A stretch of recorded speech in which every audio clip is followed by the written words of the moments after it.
Gaslighting, Wikipedia audio. Gaslighting is a form of manipulation that seeks to sow seeds of doubt in a targeted individual or in members of a targeted group, hoping to make them question their own memory, perception, and sanity. Using persistent denial, misdirection, contradiction, and lying, it attempts to destabilize the target and delegitimize the target's belief. Instances may range from the denial by an abuser that previous abusive incidents ever occurred up to the staging of bizarre events by the abuser with the intention of disorienting the victim. The term owes its origin to the 1938 Patrick Hamilton play Gaslight and its 1940 and 1944 film adaptations. The term has been used in clinical and research literature, as well as in political commentary. The term originates in the systematic psychological manipulation of a victim by her husband in the 1938 stage play Gaslight known as Angel Street, Indiana, the United States, and the film adaptations released in 1940 and 1944. In the story, a husband attempts to convince his wife and others that she is insane by manipulating small elements of their environment and insisting that she is mistaken, remembering things incorrectly, or delusional when she points out these changes. The original title stems from the dimming of the gas lights in the house that happened when the husband was using the gas lights in the flat above while searching for the jewels belonging to a woman whom he had murdered. The wife correctly notices the dimming lights and discusses it with her husband, but he insists that she merely imagined a change in the level of illumination. Etymology. The term gaslighting has been used colloquially since the 1960s to describe efforts to manipulate someone's perception of reality. In a 1980 book on child sexual abuse, Florence Rush summarized George Cukor's Gaslight based on the play and wrote, "Even today the word is used to describe an attempt to destroy another's perception of reality." Sociopaths and narcissists frequently use gaslighting tactics. Sociopaths consistently transgress social mores, break laws, and exploit others, but typically also are convincing liars, sometimes charming ones, who consistently deny wrongdoing. Thus, some who have been victimized by sociopaths may doubt their own perceptions. Some physically abusive spouses may gaslight their partners by flatly denying that they have been violent. Gaslighting may occur in parent-child relationships, with either parent, child, or both lying to each other and attempting to undermine perceptions. An abuser's ultimate goal is to make their victim second-guess their every choice and question their sanity, making them more dependent on the abuser. A tactic which further degrades a target's self-esteem is for the abuser to ignore, then attend to, then ignore the victim again, so the victim lowers their personal bar for what constitutes affection and perceives themselves as less worthy of affection.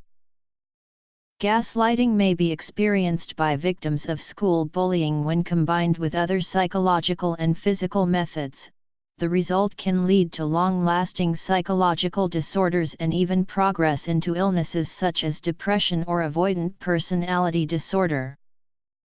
Gaslighting describes a dynamic observed in some cases of marital infidelity. Therapists may contribute to the victim's distress through mislabeling the woman's reactions. The gaslighting behaviors of the spouse provide a recipe for the so-called nervous breakdown for some women's suicide in some of the worst situations. Gaslighting has been observed between patients and staff in inpatient psychiatric facilities. In a 1981 article, "Some Clinical Consequences of Introjection, Gaslighting," Califf and Weinshell argue that gaslighting involves the projection and introjection of psychic conflicts from the perpetrator to the victim. This imposition is based on a very special kind of transfer, of painful and potentially painful mental conflicts.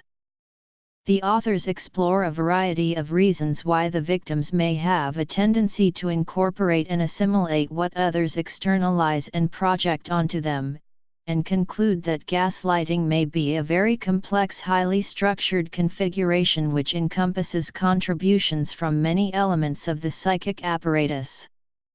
Dorpat describes this as an example of projective identification. With respect to women in particular, Hilda Lindemann argued emphatically that in such cases, the victim's ability to resist the manipulation depends on her ability to trust her own judgments. Establishment of counter-stories may help the victim reacquire ordinary levels of free agency. Maureen Dowd was one of the first to use the term in the political context. She describes the Bill Clinton administration's use of the technique in subjecting Newt Gingrich to small indignities intended to provoke him to make public complaints that came across as hysterical. Usage. In describing the prevalence of the technique in U.S. politics of the past few decades, Bryant Welch states in his book State of Confusion, Political Manipulation and the Assault on the American Mind. To say gaslighting was started by the Bushes, Lee Atwater, Karl Rove, Fox News, or any other extant or group is not simply wrong, it also misses an important point. Gaslighting comes directly from blending modern communications, marketing, and advertising techniques with long-standing methods of propaganda. They were simply waiting to be discovered by those with sufficient ambition and psychological makeup to use them. Frida Gaitis uses the term gaslighting to describe Russia's global relations. Russian operatives went to Crimea, while Russian officials continually denied their presence and manipulated the distrust of political groups in their favor. Journalists at both the New York Times Magazine and Teen Vogue, as well as psychologists Bryant Welch, Robert Feldman, and Leah McElrath, have described some of the actions of Donald Trump during the 2016 U.S. presidential election and his term as president as examples of gaslighting.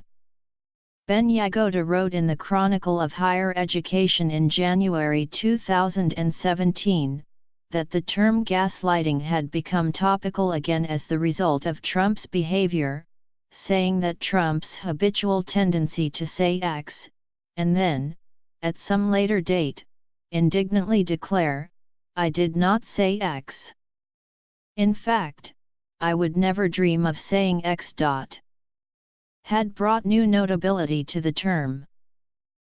Gaslighting was a main theme in a 2016 plotline in BBC's radio soap opera The Archers.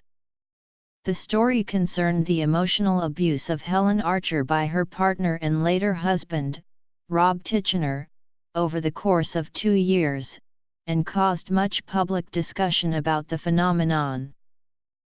In clinical psychiatry. In politics. In fiction.